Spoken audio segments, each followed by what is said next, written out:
We're back with Legacy Launch Pod. I'm here with my friend and client, Andrea Witthoeft. So thank you so much for coming on the podcast.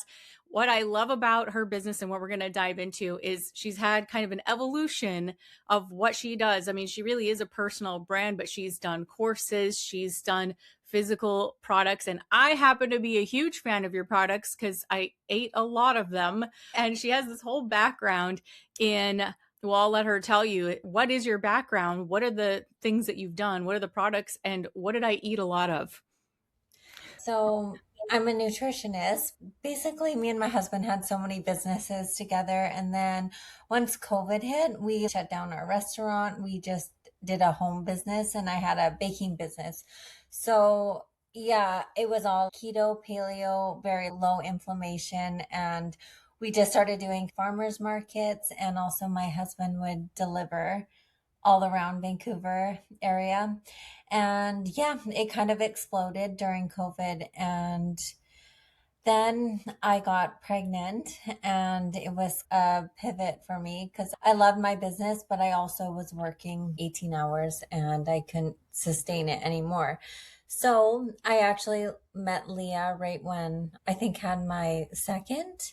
And Mm-hmm. I was not really, I was baking small amounts on the side, but nothing crazy. And yeah, she just really inspired me. And I love baking and but I'm more of a creator. So like I'm the person that with so many ideas. I love being in the kitchen, but I much rather make content. That's what I love doing most. There's so many ideas I have. And I'm even thinking like in the future of having a small clientele again once the girls get a bit older and maybe they can help out. Do Yeah. you remember the top thing I kept ordering from you? I think it was donuts and cupcakes. Yeah. And Oh, those are my yeah. like favorite things to make too. They were so, so delicious. And my kids would steal them. I was like, no. Yeah, we just loved your baking. It was so amazing. And it's hard to find. And even when we would try the recipes, they weren't the same as when you made them. Anyways, you do have a gift and a talent and like whatever it is you're doing. So Thank that's you. been fun to see. You are probably the epitome of what I would call a multi-passionate person. Whatever you put your mind to, you can basically make it work. You can make it successful. You can get good at whatever you want. And so let's talk about your question today because you kind of transitioned. Like you said, you had this restaurant business background and then you went into the kind of paleo baking stuff. And then it's now evolved into something else. So, where are you at now and what are you wrestling with? Yeah, so I made my online community academy, which I do love and I want to continue. And yeah, it's just so much that I need to improve on, but I have a clear picture. But right now, I'm just also like, it's been in the works and it's so funny because it's been a 3-year process. I'm redoing my cookbook, but it's like I'm changing as a person, like my culture is changing and I just keep pivoting. And it's like I always think, oh my gosh, I'm so glad I did not launch my cookbook yet because I keep getting new inspirations, new ideas. First of all, I was going to do it through a publishing company, but now I think I'm just going to self publish my book and I'm trying to get it done by next spring. Yeah, next spring, early spring. So Okay. that is kind of what I'm doing right now. I try to work on it about an hour a day, just refining things. But yeah, I love the idea of an e-commerce site still because I do love physical products because even I have access to my academy and I'm always like, oh, where's my cookbook? I just like physical things better than going online to things. Okay. So I hear you. So, what's the thing you're wrestling with or struggling with in this transition? So, going from the older brand into now you're calling what's the brand name right now? Oh yeah. Bakerita Bloomery. So it's kind of like a more feminine approach to like I just love roses and just that whole aesthetic and kind of just beautiful living. So I'm just kind of going from like just a pure baking brand to more of a like a lifestyle brand. And what is it that you would like advice on regarding that?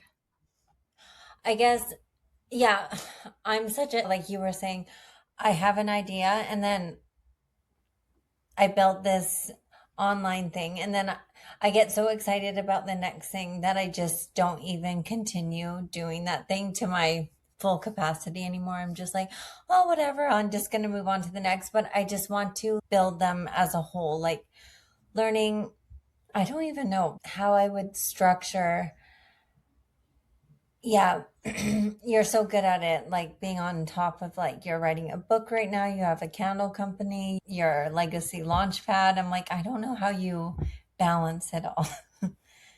Okay. So is the question more about balancing home life while you're pursuing these things, or is it more about transitioning into e-commerce and those kind Yeah, of things?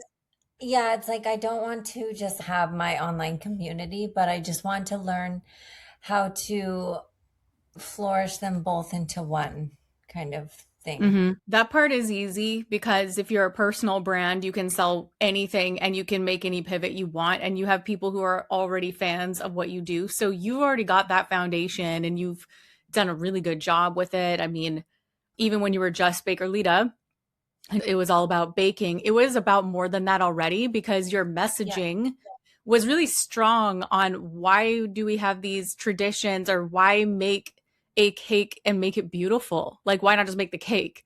Why do we make it beautiful? Why do we bring aesthetics into our tablescapes and things like that? So you already were bigger than just baking. It wasn't, in fact, I didn't even see a lot, at least in what I saw, on the nutrition part of it. It was seemed always a little bit more on the lifestyle part of it. At least that's my perception.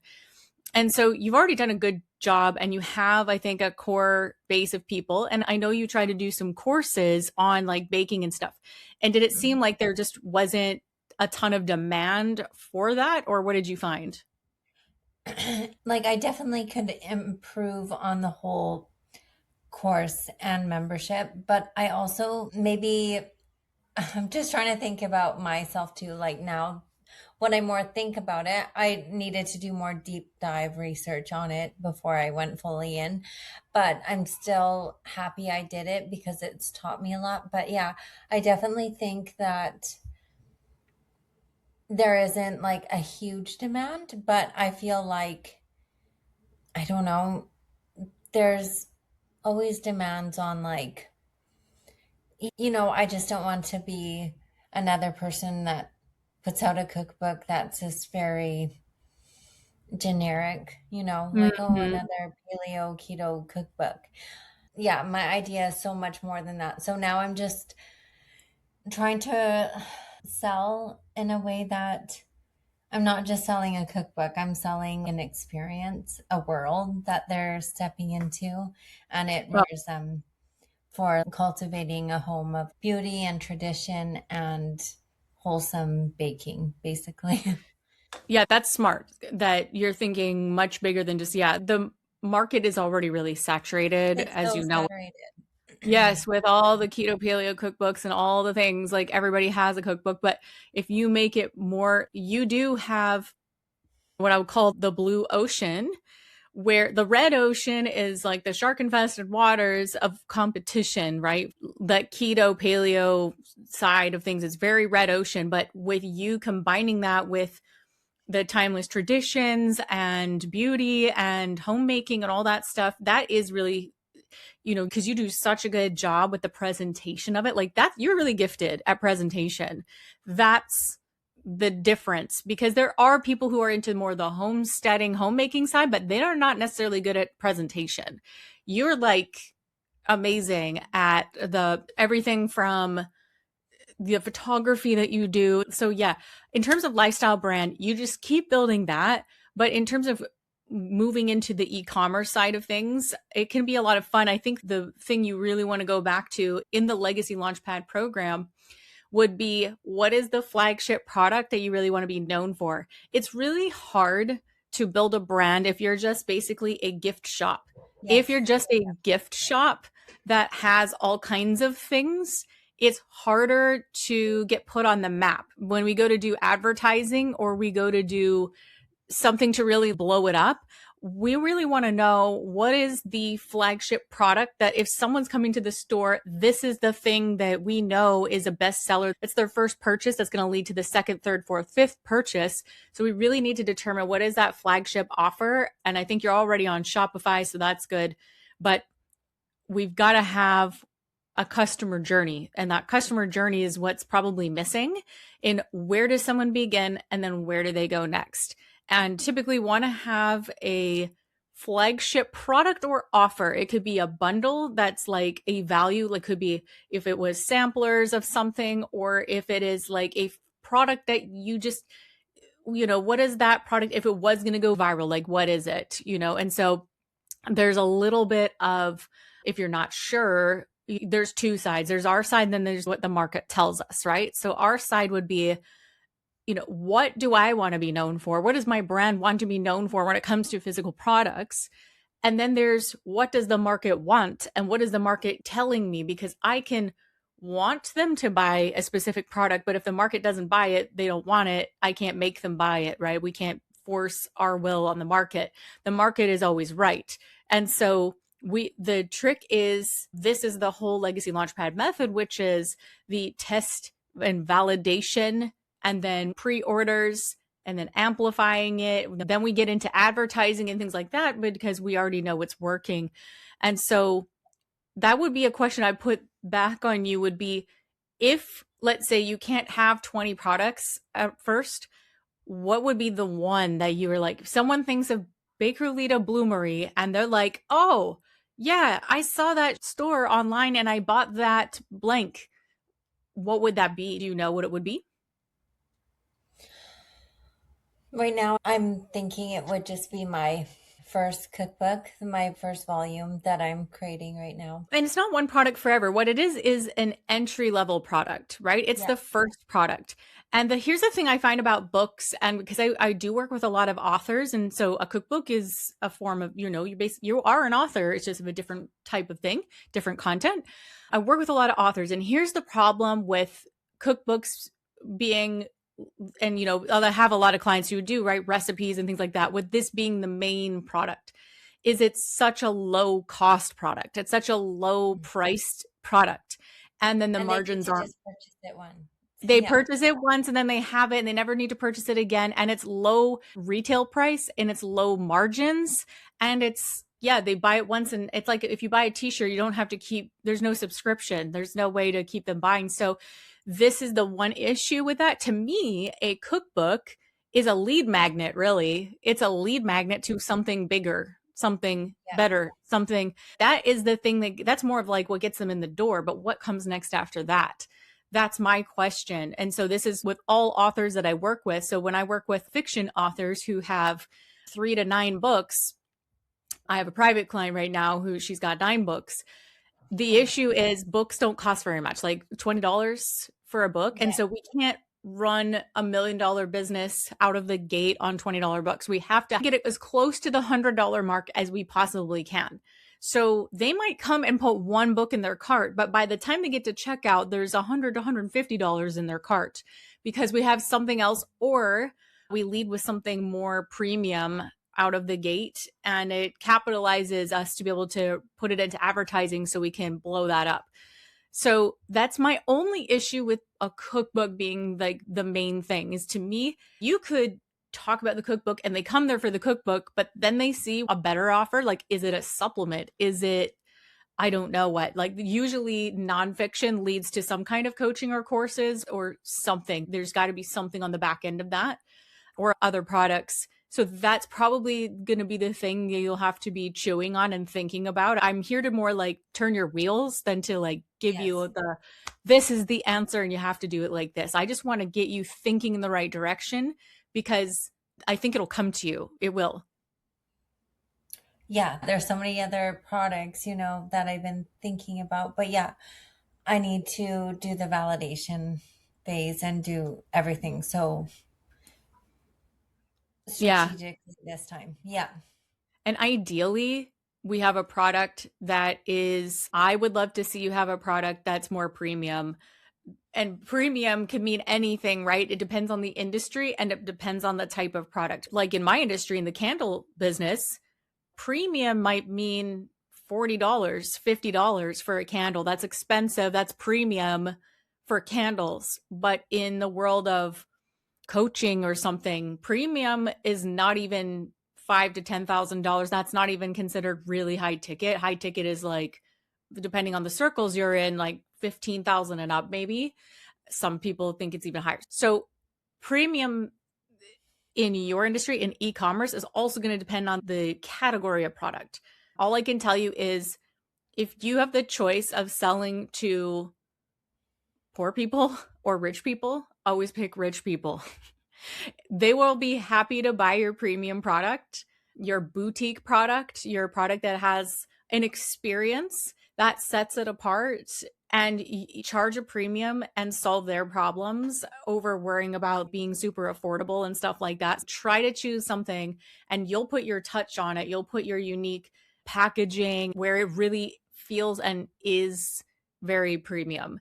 And then you actually have the capital to grow a business. Because if we don't have the capital, we can't hire the graphic designers we want and pay for things or get help so that we're not in the day-to-day, every little detail. Yeah, I would encourage you, as you're thinking about what products, the cookbook could be a good lead in, but what comes next? And what can I think of that really represents the brand that is getting closer to the $100 mark or even higher? If there's a bundle, it might be a $300 bundle of some kind. There's a big market for what you're doing. I'll tell you that. I mean, every day I walk into a store, whether it's clothing or whatever, and I'm like, I hate everything. I hate everything in here. Nothing is my style. There's no home decor that I like. I mean, you walk into Target or something and it's like everything's ugly. Everything's super modern looking. There's nothing timeless, classic. You're having to piecemeal things together and sort of make it look like your style. So I'm telling you, whatever you decide to do, I know it will be wonderful. And I really can personally attest there is a gap in the market for that kind of thing. I know you have aprons and that's a great start, but I think one of those other types of apparel, I could totally see you putting your designs, and if it's premium apparel, I'd be buying. I know people would buy. So just throwing out some ideas for you. But yeah, there really is a demand in the market. Yeah, it's funny you say that because before I got into baking and cooking, I wanted to go to fashion school because I was Ah, always sewing. And yeah, so that's always been something I love. There's so much to think about.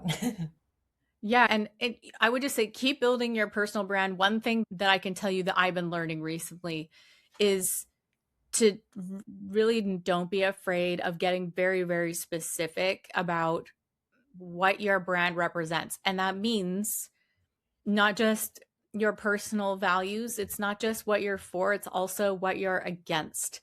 And not that you have to get super political or anything, but you can definitely talk more about your Christian values. I think you could talk more about the why do we need this? Why do we need these timeless traditions? What's the enemy? The what or who is the enemy? That would be something I would start bringing into your brand, because people really follow other people that they rally when they can rally against something, and like we're in this together kind of a feeling. And it's like tea time is our form of war. Like we're warring against something else, right? By bringing in this femininity, by bringing in these traditions with our daughters, or when the way you bring your girls in to bake and have tea time and being dressed up and stuff. You're warring against something else in the culture. You're just not saying it like that, but just a thought of something you could bring in where it would feel that instantly makes it far less generic and not like, oh, another pretty account. It's more like, wow, that is someone I want to follow. What do they got going on? What do they have for sale? Because if I had to choose from 25 other accounts that are very similar, I'm going to support that one. Whoever that lady is, whatever her brand is, I'm going with her. She's the one I'll support, because these other ones don't really stand for anything, but she stands for something that I believe in. So that would be another thing I would really make more present, because yeah, it's clicked for me in this last month, like be ultra specific. I mean, I think you could talk more about your husband being a pastor. And I think people find that not only just more fascinating, but it's very relatable. Like there's a lot of people in ministry. I think you have a beautiful story. I love your testimony is fantastic. Like I think these are all things you can bring into your brand and it'll make people feel like they actually know you versus just a pretty account with beautiful presentation, you know? Yeah, I agree. And I think I just watched your last Instagram lesson you just uploaded on legacy. And it was like, wow, yeah, I definitely don't post anything like that. And it made me think, yeah, I really need to get more specific and just call out our values, our beliefs, our, yeah.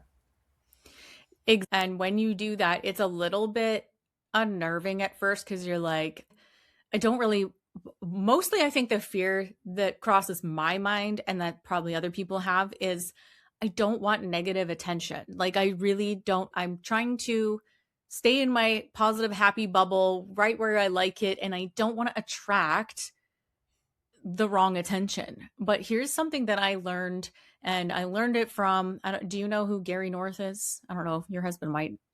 Yeah. He was a Christian economist and he died a few years ago. And he said something that I'll never forget. And he said, it's very simple that bright lights attract big bugs. And so if you think about it, if you have like a lantern Yeah. outside, the moths like flying around, bright lights attract big bugs. And so I've taken that to heart many years ago. And I just remember it's actually okay if there's some big bugs flying around. You can squish them, you can shoo them away or whatever, but you just got to know it's par for the course that if you're going to be a bright light, you should know, shine it on the hill, don't hide your light. And it's meant to be seen. The whole world is supposed to see it. We're supposed to shine that light. Shouldn't be afraid of it. We should not be afraid to state the values, state what we're for, state what we're against. And we've become kind of, at least for me, I feel like I've been very sheepish sometimes to really get that specific. And so I was just testing this last month with, let me try some content where it's a big, broad topic. And I really just nailed down essentially like a big, broad idea in the content. Well, those are the ones that went viral and, you know, hundreds of thousands of views and things like that. But I have another type of content I call my hot content. And the hot content is really, really micro specific, very tactical. And that's for people who are following me specifically for business. People who want to learn from me, people want to know the tactics, and hardly anybody sees it. And that's okay. And so that really got me thinking I'm going to do a lot more of this type of personal brand content where it's big and broad, but there is a contrarian idea within it. Right. So imagine if you took your tea time thing, your tea time traditions, and you talked about, I mean, I love the idea of, I don't know why it crossed my mind, but tea time as an act of war or as an act of spiritual warfare. How do you connect the dots? There's definitely a way to connect the dots because you're teaching your girls it's anti-culture, right? It's anti-culture where the culture right now says, you know, you can be a caterpillar if you want, you can be a tree, you can be whatever. And you're like, no, I'm going to train my girls how to love their femininity, their God-given femininity. Let's celebrate it. Let's infuse that into the atmosphere of our home. And I love what you do with that. And that is an act of warfare. Wouldn't that be a kind of an interesting post? Yeah. No, it makes so much sense because it's just so funny. Me and my husband talk about it all the time. Whenever I take my girls out, people are always commenting on them. Oh my gosh, look how they're dressed. And I'm like, they're wearing dresses, like girls wear dresses. It boggles my mind. I'm just like, wow, it's just, yeah, just our culture. Just like, I can't even tell half the time I'm at the park if it's a boy or girl. Okay, Andrea, you are onto something with this, okay? Because there's something else, like whenever I'm around you, and like we used to live really close by to each other, so people won't know that, but we used to live close by. And the way like you are in person and the way you are online, it's the same person, but like I feel encouraged by you to put a little more effort into things, like effort into my personal presentation or my home presentation. Like you are kind of my little Martha Stewart. Do you know what I mean? You inspire me to want to put more of an effort. My daughter, Electra, she's doing a little dress wearing challenge right now. She's like, I'm going to try to wear a dress every day for 30 days. I'm like, I really want to do that. And I need to go shopping and buy some dresses for this weather because I had all winter dresses. Everything was velvet and dark green. I need to now find some dresses. And now that's another challenge. Where the heck do I buy dresses that are, I don't want to spend $200 a dress. And I also want, like, we each have our own figure. We know what's flattering on our figure. I have a hard time finding dresses that I feel good in. And so now I have another challenge of where do I find, if I wanted to take up that challenge. Now I'm starting to get all kinds of ideas for you. You could have run challenges, like a dress wearing challenge or a tea time challenge, or like these different things that get people. I always say with a personal brand, the idea is to create some kind of a movement around it, right? But to create a movement, we got to figure out what you're for and what we're against. So we have to be very vocal about what we're against and why are we fighting this fight? What about femininity and tea time and homemaking is an act of war on something else? And so for me, I was like, oh my gosh, you could totally do something with that. And if you're not sure how this ties into the e-commerce site, it will totally present itself because the market will start telling you. They'll be like, I wish I could find the perfect tea set, or I wish I could. And by the way, there's print on demand China. I don't know if you know that, but there are companies where you can put designs on it and they print. There's so many different things that you could do, but the market will start to tell you what they want. And then we do more of that testing and validation through our deep dive surveys and whatnot to really figure out, like, how serious is this? And is there a gap that I can fill in a different way that nobody else has? And then we're really onto something. And this is why I launch brands, and they usually succeed pretty well out of the gate. Not everything. I've had lots of failures too, but the ones that I go full steam ahead on, it's because I got some kind of a feedback loop from the market. I had an indicator that told me they really, really want this. They're excited. They've raised their hand and said, yes, launch this thing. I'll buy. So that's what we want to do with you. But as we're talking more and more, I can just see how this could grow for you if you're willing to be a little more kind of, I don't know if this feels risky. I don't even know. You haven't really said that you're afraid of drawing a line in the sand or being a little more controversial. But how do you feel about that before I move on? Yeah, I think I feel totally fine about it. I feel like I haven't even really thought about it. I've been so busy with just the normal day in and day out. It's something I definitely do stand for, and I should make it more clear. Definitely. Yeah. That one thing alone could bring in a lot of people. But the question then goes, okay, so let's say you start making this content and you're like, I stand for this. Here's my story. Here's my background. Here's my tattoos, by the way, which I love your tattoo story because you're different. You're such a different person now, but you have a lot of tattoos. And I love, when I met you, I was like, okay, tell me the story. What's the story behind the tattoos? And you told it to me and I was like, that is great. And then how you became a Christian, and that's just the way God transformed your life. And now you're doing this beautiful, like, feminine lifestyle brand. This makes for such incredible storytelling for people. And there's so many people who will follow you. They're like, I come from a messy background too. I also come from a broken background. You and I have shared our childhood stories with each other and how we come from such broken backgrounds, and how we're now trying to create the life and the home and the stability that we never had as kids. And like, God has just been restoring us and blessing us and just blessing the work of our hands in our home and with our children. It's so healing for us as women who have come from these backgrounds. And for me, that's majorly missing in your brand right now. And then when you come out and you start sharing this, people are going to really feel like they start to know you. And this is when we start getting loyalty. Without that vulnerable piece, without sharing a bit about our messy past, I feel like there's a missing, it's like you can't get to know someone, right? We can never crack below the surface. And it just doesn't work for us to try and be these like not that we are, but when people out there try to be like this distant celebrity where you only see the facade and you don't know anything else about me, you don't know anything vulnerable about me, people can't connect to that. And then you're never going to have loyalty. And then if you don't have loyalty and you don't have trust, you don't have buyers. And so, it's a little different than if you're building a strict e-commerce brand where the founder's never seen, there's no personal brand at all, and they're just selling a gadget, right? Well, then it's all about the advertising. It's all about customer acquisition and how good the sales page is. And, you still have to have content, but it's a different approach. But whereas you're building a personal brand, that trust and making people feel like they truly know you is everything. And they are going to judge, they're going to make buying decisions based on the content we make or don't make. And so that's where I would go with you. And then, like I said, connecting the dots to what would be the big thing I sell, the more you draw a line in the sand on some of this stuff, and the more you actually talk to people, the more they will start telling you, I really wish I had blank, or I just think there's a lot of possibility on how your brand could evolve in terms of the e-commerce side. And so I agree that I think the courses part for baking and recipes, that's probably a harder sell these days with things like ChatGPT, right? Where they can just whip up a recipe for them. You do have some loyal people. They love doing it your way. It's such a beautiful, you've taken so much time into your presentation. Your video quality is amazing. Like, I highly recommend it if anybody is listening.